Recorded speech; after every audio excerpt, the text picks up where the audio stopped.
안녕하세요. 공부에서 떡상하자 떡상 곰돌입니다. 4월 7일 증시를 예측을 해보고 상한가를 때려잡는 상한가 때려잡기 컨텐츠 방송 시간입니다. 오늘은 이제 제가 소개해 드릴 종목은요, 우선 한 두 종목 정도가 되고, 그 전에 한번 오늘 지수 코스피 코스닥 지수를 한번 먼저 살펴보고 이제 종목들을 한번 대응을 이제 같이 공부해보는 시간을 갖도록 하겠습니다. 자, 우선 코스피 업종 차트 한번 가지고 와봤습니다. 우리가 어떻게 보면 3266포인트라는 엄청난 역사적인 고점을 찍고 난 뒤에 전체적으로 살짝씩 이제 밀리는 추세 흐름을 보이고 있는데요. 그렇다고 해서 뭐 엄청나게 밀리느냐? 그것도 아닙니다. 자, 그런데 이제 우리가 좀 봐둬야 될 거는 이제 저점과 저점을 좀 이은 선, 그리고 고점과 고점을 이은 선을 봤을 때 이제 어떤 움직임으로 갈 것이냐 대략 예측을 해보고 거기에 맞춘 이제 상황 판단을 해서 이제 주식을 사고 팔고 하는데 임하는 게 좋겠죠. 제가 개인적으로 생각하는 지금 증시 흐름은 이렇습니다. 고점을 찍고 난 이후에 빠졌다가 그죠? 올라갔다가 또 어떻게 됐습니까? 빠졌다가 올라갔죠. 그러면 또 빠졌다가 이제 올라가는데 이 빠짐의 그 크기 자체가 요렇게 마이너스 이제 저점에서 이으면 어떻게 보면 여기는 이제 61선, 초록색 61선인데 61선까지 이때 빠져줬어야 되는데 빠지지가 않았습니다. 빠지지 않고 올라갔는데 그 다음에 또 폭락을 이제 맞이를 했습니다. 그래도 여기까지는 빠지지가 않고 다시 이제 회복을 하는 모습을 보여주면서 이제 그럼 또 빠져야 되는데 빠진다기보다는 이제 여기서 고점들을 이은 부근을 이제 뚫고 다시 우상향 천천히 이제 해주는 모습으로 이제 보입니다. 지금까지 증시가 거의 한 1년여 년 동안 좀 눈으로 봐도 가파르게 이제 올라왔죠. 올라왔기 때문에 지금은 이제 좀 길게 어떻게 보면 좀 크게 또 길게 보게 되면 요 부분에서 또 박스권 이제 흐름이다. 또 이렇게도 볼 수도 있는 거죠.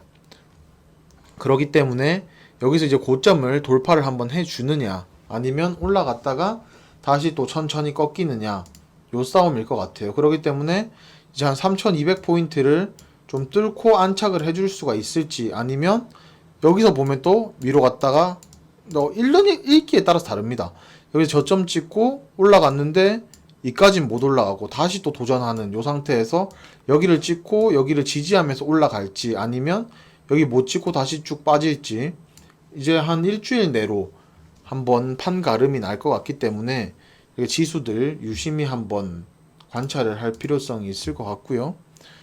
그 다음에 코스닥 지수 같은 경우에는 이제 120선, 회색선까지 121선까지 쭉 빠졌다가 여기도 똑같습니다.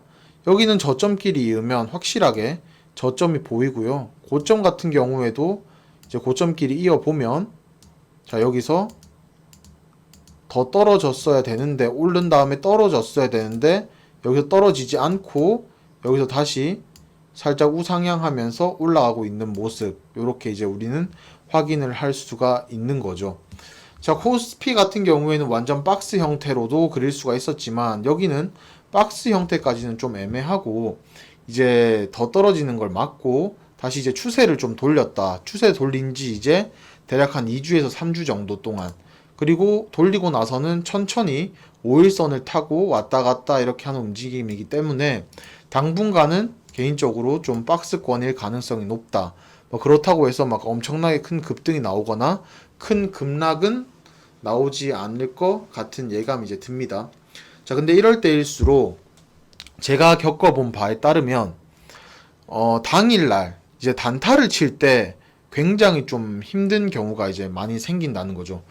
이게 막 엄청나게 막 수급이라고 해서 물량들이 막 들어오고 돈들이 들어오고 하는 게 아니다 보니까 이제 어중간한 상태에서는 이제 올라야 되는데 하는 종목들이 오르다가 쭉 꺾인다거나 아니면 이거 상한가네 했는데 쫙 빼버린다거나 아니면 야 이건 오늘 간다 해가지고 역시 하는데 또 꺾인다거나 아니면 밑에 있던 종목이 갑자기 올라오다가 이거 상한가야 이러고 사면 또 꺾인다거나 이런 경우들이 많이 발생을 하기 때문에 요럴 때는 저는 개인적으로 좀 포지션을 그래도 이제 한 2주에서 한 달 정도 동안 잡고 천천히 이제 사모아가는 방식으로 좀 선회를 하는 게 맞지 않나 싶은 생각이 듭니다. 어디까지나 제 개인적인 생각이고요. 자, 그러면 오늘 제가 볼 종목들 차트 가지고 와서 한번 보도록 하겠습니다. 제가 그러니까 저번 주죠. 이제 대략 한 3일 전에 영상을 이제 한번 찍어서 올렸는데, 이제 그 다음 날에 한일화학 같은 경우에는 바로 상한가 안착을 해 버렸고요. 운이 좋았죠, 이것도. 그 다음에 오늘 화요일은 지란지교 시큐리티 이제 18% 가까이, 그리고 디스플레이텍도 대략 한 16%, 17% 가까이 급등을 하면서 운이 좋게도 일요일날 말씀드린 종목 대부분이 다 또 완전 급등을 하는 경우가 발생을 했습니다. 자, 이게 자랑이라기보다는 요런 자리에서는 좀 갈 확률이 높다 이렇게 생각을 하고 매매를 한다는 건데요. 자, 그러면 우리가 종목을 찾을 때 여러분 일단 기본적으로 생각을 해야 될 거, 26 기준선이 쭉 직진을 하면서 따라오고, 그 다음에 5일선이 이렇게 새우 모양, 그 다음에 밑에 이제 11선이 쭉 따라오는 형태에서 5일선 위에서 딱 마무리가 되면 매매를 해보기 괜찮은 시점이다. 요렇게 이제 생각을 해서 접근을 해보는 게 좋다고 말씀을 드렸죠. 디스플레이텍도 똑같은 결과로 이제 작용을 했고요. 그 다음에 지란지교 시큐리티는 제가 알려드린 것 중에 여기 밑에서 직진을 하긴 하지만 위에서 어떻게 보면 급등했을 때 그 종가를 이탈하지 않고 왔다 갔다 하면 한 번 더 치고 올라갈 가능성이 있다 했었는데 오늘 치고 완전 빠져버렸어요.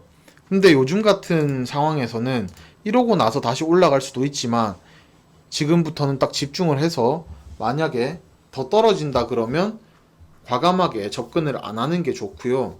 만약에 오늘 수익을 이제 못 내고 나와버렸다 이렇게 하면 손절 라인까지 혹시라도 내려가면 뭐 눈물의 손절이라도 한번 해봐야 되는 거고, 이제 이득을 볼 수 있을 때 요즘 같은 시장에서는 가장 극대화해서 봐야 된다는 겁니다. 저도 거래량이 많이 터진 상태에서 이렇게 쭉 내리꽂을 줄은 저도 몰랐는데, 급하게 치고 올라가다가 이제 서서히 두두두둑 하면서 막판까지 이렇게 가지고 가서 떨어뜨리더라고요. 그런 거 보면서 요즘 시장은 참 예측하기가 힘들구나 다시 한 번 더 생각을 하게 됐습니다. 자, 그러면 이제 오늘 제가 알려드릴 종목은 뭐냐면요, 이제 현대코퍼레이션 홀딩스라는 종목입니다. 똑같죠. 26일 기준선이 직진을 하고 있고, 그 다음에 5일선이 이제 올라왔습니다. 올라왔고 새우처럼, 그 다음 밑에 11선 이렇게 쭉 올라와 있는데, 오늘 5일선 위에 이제 종가가 안착하는 흐름을 보였기 때문에 저는 개인적으로 이 종목에 대해서 지금 한번 관심 있게 지켜보고 있는 편이고요. 여기에 이제 뉴스 들어가서 보면 이제 특징을 한번 보면 우크라이나 고속철 사업 소식, 여기 이제 같이 참여를 해서 하고 있다는 MOU까지 맺고 이제 한다는 거죠. 그렇기 때문에 한 번 더 뉴스가 나올 때 갈 수도 있지 않겠냐 이런 생각을 좀 가지면서 보고 있고요.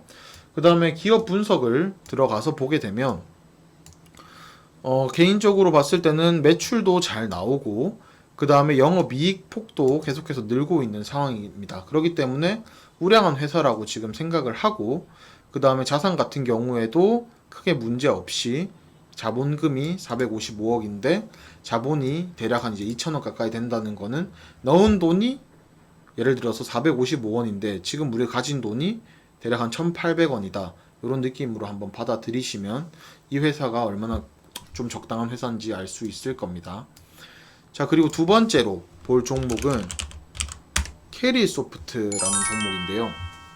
이 종목도 3월 29일 날 급하게 상한가를 이제 한번 후다닥 찍고 위에서 이제 쭉 빠지고 여기서도 쭉 빠지는 이런 형태를 한번 경험을 했었죠. 자, 그리고 나서 이제 눌리는 과정인데, 이 종목 같은 경우에는 제가 원하는 자리에 오려고 하면 이제 26 기준선이 직진이 되면서 5일선이 요렇게 가서 한 하루에서 이틀 정도 더 머물러 주고, 11선이 이렇게 따라 올라와 주면서 요런 형태가 됐을 때 여기서 양봉이 뜨고 마감을 하는 경우, 요럴 때 저는 접근을 해보는 게 좋다라고 생각을 하는데, 이 종목 같은 경우에는 워낙 변동성이 크다 보니까 오늘처럼 빼꼼하게 올려봐 주면서 이제 뭔가 좀 움직일 이런 흐름을 하고 있을 때 좀 예의주시할 만한 종목이다 생각을 해서 여러분께 갖고 왔습니다. 자, 이 캐리소프트의 테마는 여기도 똑같습니다. 특징 한번 쳐보도록 할게요. 자, 특징을 치면 캐리와 친구들, 중국 전역에 IPTV 공급 소식의 강세다, 이렇게 지금 나와 있고요. 지금 중국 관련 주로 해서 지금 계속해서 움직이고 있는 상황을 봤을 때, 이 테마는 아직 죽지는 않았다. 저는 개인적으로 이렇게 생각을 하고, 한두 번 정도는 더 슈팅이 나올 수도 있지 않겠나, 이런 생각을 가지면서 보고 있습니다. 재무를 보게 되면 그닥 좋은 재무제표는 아닙니다. 재무제표는 아니지만 그냥 차트상 잘 눌려있고 그냥 한번 급등할 때 한번 더 갈 수 있지 않을까라는 생각을 하기 때문에, 매출액도 크게 많지 않죠. 그 다음에 영업이익도 계속해서 적자가 지속인 상황에서 어떻게 한번 좀 한두 번 정도 더 슈팅이 나올 수 있지 않을까, 이런 기대감을 가지게 되었습니다. 자, 제가 오늘 말씀드린 종목은 캐리소프트와 그 다음에 현대코퍼레이션 홀딩스, 이렇게 두 가지 종목을 말씀드렸고요. 여러분이 직접 왜 이 종목이 뜰 것 같은지 공부도 한번 해보시고, 저처럼 이런 맥점에서 다른 종목들 찾으셔가지고 직접 매매도 해보시고, 그 다음에 손절도 한번 해보시고, 그 다음에 이득 봤을 때 극한의 이득도 한번 봐보시고 하면서 주식에 대한 계속 개념들과 실전 싸움을 늘려갔으면 좋겠습니다. 주식 같은 경우에는 제가 마지막으로 말씀을 드리면, 돈 가지고 어쨌든 간에 남들과 그 다음에 본인 스스로가 이제 붙는 경쟁이잖아요. 그렇기 때문에 깨지는 것도 많이 깨져 봐야 되고, 그 다음에 이길 때 화끈하게도 이겨 봐야 되고, 그 다음에 물러설 때는 뒤로 물러설 줄도 알아야지 수익이 많이 발생한다고 생각을 합니다. 자, 장에 따라서 매일마다 변동이 되고요. 그 다음에 누구 돈 벌었네, 누구 단타로 돈 많이 버네, 이래서 급할 필요 전혀 없고요. 본인만의 스타일을 지니면서 천천히 해 나가시면 될 것 같습니다. 지금까지 공부해서 떡상하자 떡상곰돌이었습니다. 여러분 감사합니다.